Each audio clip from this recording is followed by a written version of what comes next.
The Bible, the most famous and best-selling book of all time among the human race. It is going to bother you because you're human, and I was human.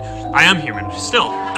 Loaded with wisdom and instructions on life and a pathway to salvation, all in one neat place. But what if I told you that after many, many years, 15 to be exact, of biblical research, I discovered that the Bible is actually concealing a deep truth, clumsily, that will change the way that we see God and marriage forever. Meet Natalie.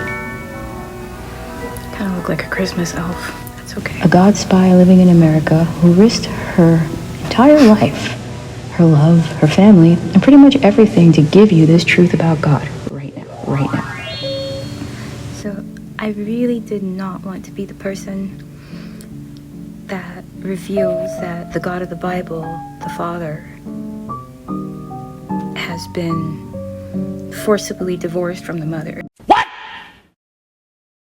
What the fuck? People who edited the Bible took the mother out. And I think that this is a deliberate deception, because what's the fastest way to disempower people? Give them a half-truth. It's a lie. This is bullshit. The Bible is actually blacking out and concealing the mother, is what I discovered. But why? Why would anybody want to mess with the truth? Actually, yeah, we've been doing that since the beginning of time. In the Bible that you have today, the King James Version, John 16:23-24, what you have is the condensed version. You have the edited version. The edited version looks like this. Whatsoever ye ask the Father in my name, he will give it to you. Hitherto have ye asked nothing in my name. Ask and ye shall receive, that your joy may be full. This is the edited version. This is so amazing to me because they took out the two sentences that tell us how to ask. Now here's the piece that was edited. Here is what was lost. Look at these two very powerful sentences. Ask without hidden motive and be surrounded by your answer. Be enveloped by what you desire, that your gladness be full. Look at what it's saying. What that scriptural truth means is we have to live as though our wish was already fulfilled. As in, we have to act as if our prayer was already granted and surround ourselves with the feelings of having our wish fulfilled. Evidently, taking out sentences and words really changes the context of things. Even adding a colon can completely change the meaning of the sentence. A colon can completely change the meaning of a sentence. For example, Jane ate her friend's sandwich, as opposed to Jane ate her friend's colon. But seriously, We're focusing on a particular word that was taken out, the word abloon. Abloon is the original Aramaic word for God that Christ used, which is a blending of Papa and the womb. And I was so shocked when I discovered this, because I am super duper sensitive in the spirit, and it felt like suddenly something in my brain had just unlocked. The prophecy is true. And I felt very whole, like something transformed in me and I felt whole.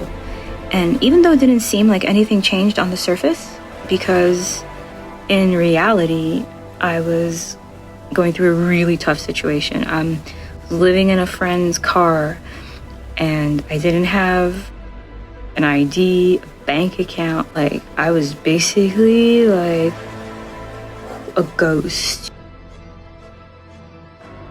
judging on the surface. But after I'd found this word, abloon, it felt like I could just call upon abloon through the Holy Spirit, and this surge of light would flood me, and I would feel this unparalleled sense of protection and comfort. So, what the heck is Avun? Avun is the Aramaic word that Christ used for God. It is a combination of the word Abba, Father, and womb, which the Roman Catholic Church, who are wizards, changed to Abba, taking out the womb, taking out the mother, and leaving just the father. So basically, in 325 AD, the Council of Nicaea, which was the Roman Catholic Church, the wizards, decided to take out many books from the Bible, as well as change Christ's name to Jesus. His name isn't Jesus Christ, and it never was. Yeah, people like to say, oh, it's just a translation, it's this and that, but why would we need to translate a name? Why would we need to translate the name Yahusha? Why do we need to translate a name that is easily speakable? Why? Because you've been deceived. He was Hebrew, and his Hebrew name is Yahusha. And change the word that Christ used for God to Abba. This was very peculiar. Taking the mother out of the Bible, turns out, is actually a sin.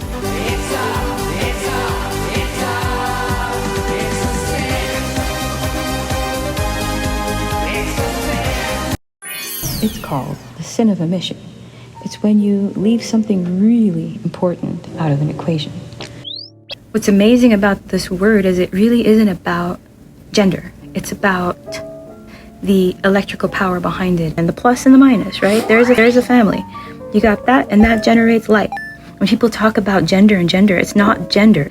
Most people, when they do like sex changes, they're changing their form, but you cannot change the charge of your soul.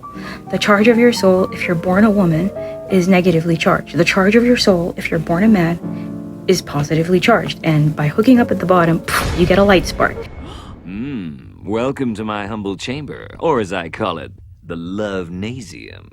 So there are 4 biblical proofs that God is both a father and a mother. And the first is, of course, what we discussed, the word that Christ used for God in Aramaic, which is Avun.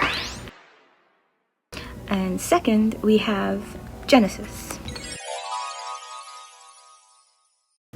Genesis 1:27 says, And God said, let us make man in our image, male and female. Third piece of evidence that God is both father and mother.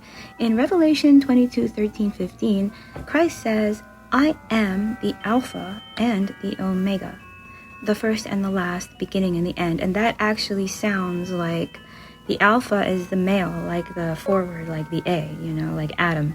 But the Omega is like the O, the receiver, like the female. I didn't realize you were such a connoisseur.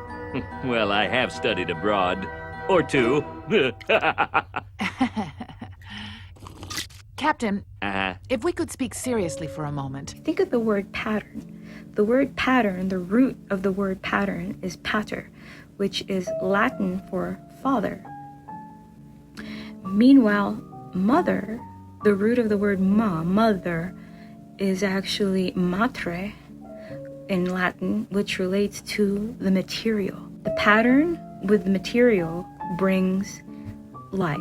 And so I feel like I cracked biblical code, because in reality, we never see a family with a father with no mother and a son. To have a son, you had to have had a mother and a father in reality. But for some reason, the Bible just cancels that whole equation and tries to put scales and blinds on people's eyes and makes people think that life came from the Father, the Son, the Holy Ghost, 3 dudes. When was the last time you saw 3 dudes make a baby? That's gay. Ooh, hold on a minute there, Christmas elf. Let me just confirm that was an appropriate use of the word gay. Okay, let's try it again. 3-letter word for homosexual. That's gay. Okay, now that is a politically correct way to use that phrase, right? It's an appropriate use. Okay. Now how about, he drives a $2,000 Honda Civic with $4,000 worth of added shit that just makes a car louder, and you say, that's gay. That would be a... Very appropriate response? Very appropriate response, yes. Good. And the 4th piece of solid evidence, which proves that God is both like a father and a mother, comes from one of the 75 books that were removed from the Bible. A really awesome book called The Forgotten Books of Eden. In the first book of Adam and Eve, it is written, When Adam and Eve heard these words from God, they cried and sobbed yet more, but they strengthened their hearts in God, because they now felt that the Lord was to them like a father and a mother. Let's hear that again. But they strengthened their hearts in God, because they now felt that the Lord was to them like a father and a mother. life comes from a man and a woman. I have not seen life come from 3 dudes. So therefore that is not true. Because in the Bible it says, those who have eyes, let them see. Christ warns people that in the last days, even though knowledge is everywhere and all this stuff, there's going to be a lot of deception. And deception is inequity. Inequity is imbalance. It's so awesome to have the knowledge that you have a father and a mother, because it's basically you've come into the completion of your circuitry. You have a positive and the negative charge. But if you have the mother taken out of the battery, the plus sign with no negatives, it just won't run. If you take the mother out of a family, you're taking the heart of the family out. If you take mother out of an equation, you're taking the heart out. I think subconsciously, it's like removing the heart of God. I would go to churches and I would feel something was off. Like I didn't feel safe. Again, I don't feel safe. Clap if you feel safe. Oh. No one. Well. I couldn't figure out why I didn't feel safe. But after I discovered that the real word for God that Christ used was Abun, not Abba, I figured out why I didn't feel safe. It felt like I was in a lie, like everybody conforming to this lie, and I didn't know how to conform to the lie with them. As someone with autism who, as an immigrant, has dealt with so much racism to the point of like ferocity, where people tried to kill me for various reasons. The most notable one was my mother-in-law just basically wanting me dead for marrying her son.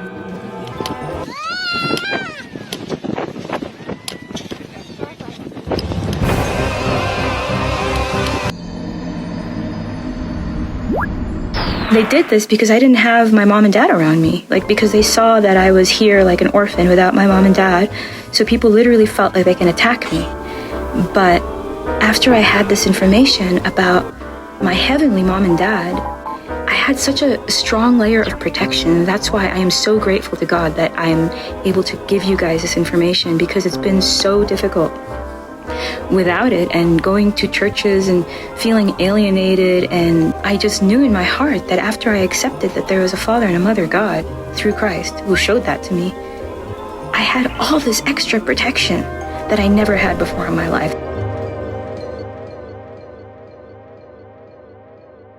And now I would just like to close with a prayer.